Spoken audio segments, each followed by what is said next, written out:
मुसलमानों के अकायद में सबसे पहला अकीदा अकीदा तौहीद है। और अकीदा तौहीद ये है कि बंदा मोमन अल्लाह तबारक व तआला को उसकी ज़ात में, सिफ़ात में यकता व लासानी तस्लीम करता है। वो वहदहु ला शरीक है, उसका कोई सानी नहीं।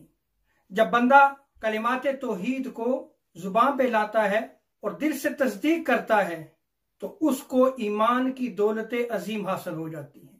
सैयदना अबू हुरैरा रज़ियल्लाहु तआला अन्हु रिवायत को नकल करते हैं कि मैं बारगाह मुस्तफ़ा अलैहिस्सलाम में हाजिर था। मैंने अर्ज की, या रसूलुल्लाह सल्लल्लाहु अलैहि वसल्लम, मुझे रोज़े क़यामत आपकी शफात कैसे नसीब होगी?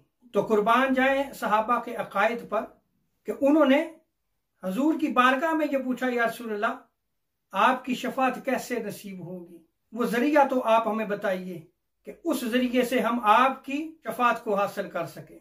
हजूर ताजदार अंबिया सल्लल्लाहु अलैहि वसल्लम ने जब ये सुना तो आप अलैहिस्सलाम ने इरशाद फरमाया, ए अबू हुरैरा, मुझे यकीन था कि ये सवाल तुम ही करोगे, इसलिए कि तुम हदीस में बड़ा ज़ौक़ और शौक़ रखते हो।